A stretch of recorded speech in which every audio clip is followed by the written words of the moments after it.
Alors, aujourd'hui, on va parler du film La proie du diable. Le film La proie du diable, ou alors Perry for the Devil, est un film d'horreur qui raconte l'histoire de Sœur Anne. Sœur Anne a 25 ans et pense être capable donc de réaliser un exorciste seule. Elle pense être capable de réaliser un exorcisme seule et elle demande alors de pouvoir participer à des cours qui sont donc qui sont donnés au Vatican. Elle demande à participer à des cours qui sont donnés là-bas au Vatican pour pouvoir former des personnes à devenir exorcistes et former des personnes à pratiquer des exorcismes et à pratiquer le rituel. Elle participe à l'un de ces cours et réussit à persuader le Vatican de la laisser participer à ses cours. Et quand elle y participe, elle trouve alors, elle prend, elle trouve l'un des patients les plus perturbés de l'institut et va demander à s'occuper de son cas. Elle va demander à s'occuper de son cas. C'est un film que j'ai vu, je l'ai beaucoup aimé, mais j'ai trouvé que ce film était vraiment vu et revu. J'ai trouvé que c'était déjà vu. J'ai trouvé que le film n'avait pas vraiment grand intérêt. Le film, en fait, le film n'a pas un grand intérêt et en fait, la seule chose qui apporte beaucoup d'importance au film, c'est le retournement de situation. Le retournement de situation apporte beaucoup d'importance au film, beaucoup, parce qu'il est super bien fait.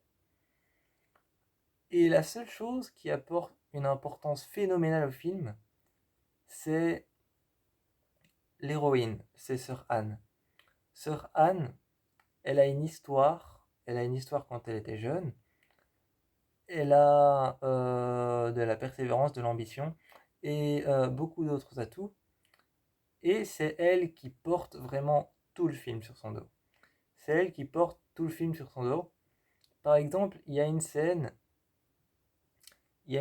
que je peux dire être la scène qu'on a vue au moins le plus de fois dans tous les films d'horreur. C'est cette scène où l'héroïne ou l'héros du film va marcher dans un couloir et va au loin apercevoir une silhouette d'une personne qui marche et va essayer de la suivre. Et plus il va la suivre, moins il va apercevoir sa silhouette. Euh, donc voilà, donc ça c'est quelque chose qui est vraiment on a revu. Et ils ont encore essayé de jouer avec, mais comme on l'a vu et vu, eh bien ça fonctionne plus en fait. Par contre, le film, même en jouant avec des choses,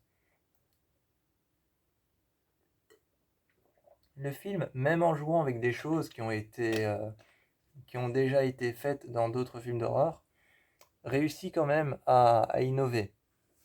C'est ça qui est bien. C'est ça qui est bien, c'est que le film réussit quand même à innover avec des choses qui ont déjà été faites dans les films d'horreur. Par exemple, quelque chose qui est innovant que j'ai jamais vu dans les films d'horreur, c'est que ils ont toute une salle en dessous de l'hôpital, parce il y a un hôpital dans l'endroit dans lequel ils mettent, j'allais dire ils stockent, c'est des possédés, c'est des personnes. Mais il y a un hôpital, une sorte d'institut dans lequel ils mettent les patients qui sont possédés, atteints de possession, ou alors dont on pense qu'ils sont possédés. On les met en chambre dans une sorte d'asile psychiatrique.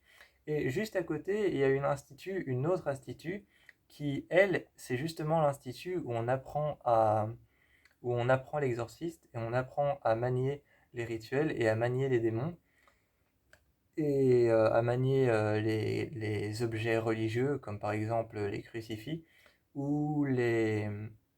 Mais on apprend à manier les objets religieux, les crucifix, ou les chapelets, ou la Bible. Et, euh, et un moment, sœur Anne, justement, elle est dans cet institut, mais l'institut dans lequel il y a tous les possédés qui sont dans leur chambre, et elle doit aller voir un vieux monsieur, pour pouvoir, je crois qu'il s'appelle Karl ou quelque chose comme ça, Et, euh, et elle va voir ce vieux monsieur, et ce vieux monsieur attend vraiment assis au bord de son lit avec sa chemise de patient défait, et on voit son dos qui est mis à nu. Et l'homme a l'air vraiment très sale, il a l'air vraiment très sale, comme s'il prenait pas soin de lui. Et il est assis sur le bord du lit, et il attend et il ne dit rien. Et donc, elle commence à prendre une éponge et elle commence à lui laver le dos, et il ne réagit pas. Ensuite, t'as une lampe, il y a un néon comme ça qui éclaire le dessus de la porte, qui commence à clignoter. Il y a le néon qui commence à clignoter, et ensuite il y a un haut-parleur qui sûrement est là pour dire quand est-ce que c'est l'extinction des feux. Eh bien, il y a une musique qui passe, et cette musique, c'est pas n'importe quelle musique, c'est une chanson que chantait sa mère quand elle était jeune. Parce que sœur Anne, son passé, justement, c'est qu'elle pensait que sa mère était dérangée, d'après les médecins, par, euh, par une psychose, une paranoïa, ou alors encore de la schizophrénie. Mais elle pensait que elle pensait que c'était plus que ça, et que c'était plus fort que ça. Et avec ce vieil homme, justement, à un moment, il y a cette chanson que chantait sa mère quand elle était jeune. Et l'homme se retourne un petit peu et lui dit, tu nous as beaucoup manqué. Il lui dit, tu nous as beaucoup manqué, tu sais. Donc, à ce moment-là, tu sais qu'il va se passer quelque chose. Et donc, ce qui va se passer ensuite, ce qui va se passer ensuite n'est plus vraiment effrayant. Enfin, c'est effrayant, si, mais c'est plus vraiment ça. Ça t'impressionne plus, en fait. Il n'y a plus d'impression. Et ce qui se passe ensuite, c'est que l'homme va prendre, ça c'est quand même innové, parce que les démons ont pour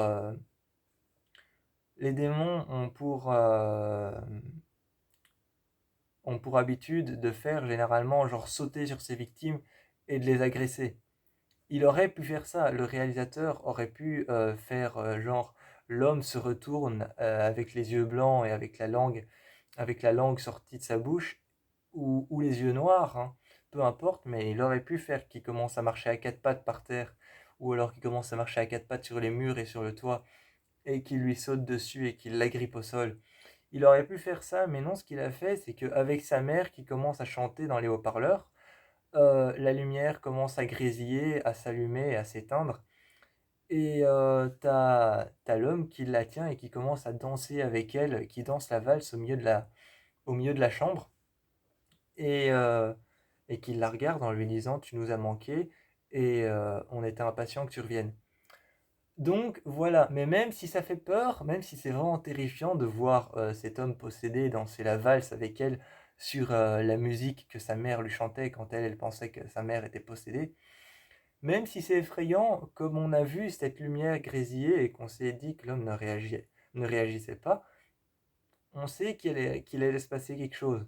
Donc finalement, c'est plus impressionnant, ça n'a plus le punch et le peps d'une scène effrayante. Par contre, il y a une scène que je retiendrai toujours. Il y a une scène que je retiendrai toujours parce qu'elle me fout la trouille. Elle me fout la trouille, c'est même pas qu'elle me fout la trouille, c'est qu'elle me fout la gerbe. Elle est dégueulasse. Cette scène est dégueulasse. En fait, il y a un passage dans le film où, où quand elle est jeune, elle se fait coiffer par sa mère. Et sa mère la coiffe avec un peigne en métal. Et elle la coiffe d'abord lentement. Tu vois qu'elle coiffe sa fille lentement et soigneusement. Et quand il y a ce passage où elle coiffe sa fille lentement, minutieusement, soigneusement, et qu'elle le fait avec amour, justement, ta sœur Anne qui raconte qu'à certains moments, quand ma mère me coiffait le soir, je voyais que c'était elle, mais à d'autres moments, je voyais que c'était pas elle. Et quand elle dit ça, justement, sa mère la coiffe et arrête le peigne en plein milieu de ses cheveux et commence à tirer sur ses cheveux. Et quelques scènes plus tard dans le film, elle retrouve le même peigne avec avec une moumoune de cheveux dans les dents du peigne avec une moumoune de cheveux. Et, euh, et elle se regarde dans le miroir, elle se regarde dans le miroir et elle fait comme ça avec son œil, et elle voit qu'il y a un truc qui dépasse et elle commence à tirer et en fait c'est un cheveu qui sort de son œil. C'est dégueulasse, ça me donne des frissons à chaque fois. Bref, la proie du diable, par contre, seule chose par rapport à par rapport à Prey for the Devil, la seule chose, par rapport à la proie du diable, c'est que l'élément de Sœur Anne, qui a 25 ans, qui est persuadée de pouvoir réaliser un exorcisme, j'ai pas vraiment vu l'intention d'une fille ou d'une femme qui est la proie du diable, donc qui se fait attaquer par le diable. J'ai plus vu une femme, une jeune femme, capable et sûre d'elle de pouvoir réaliser un exorcisme. Mais il y a pas vraiment, parce que le titre d'un film ou d'un récit est toujours révélateur de l'histoire.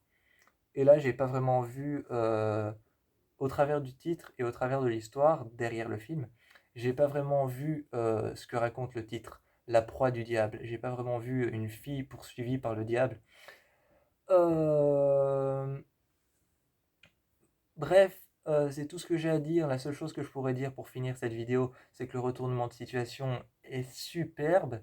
Il est superbe, il est génial, mais comme c'est le retournement de situation et que c'est ce qui va donner toute la compréhension au film, je vous laisse le découvrir et je vous encourage à aller voir Prey for the Devil, donc la proie du diable. Et moi, je vous fais plein de bisous.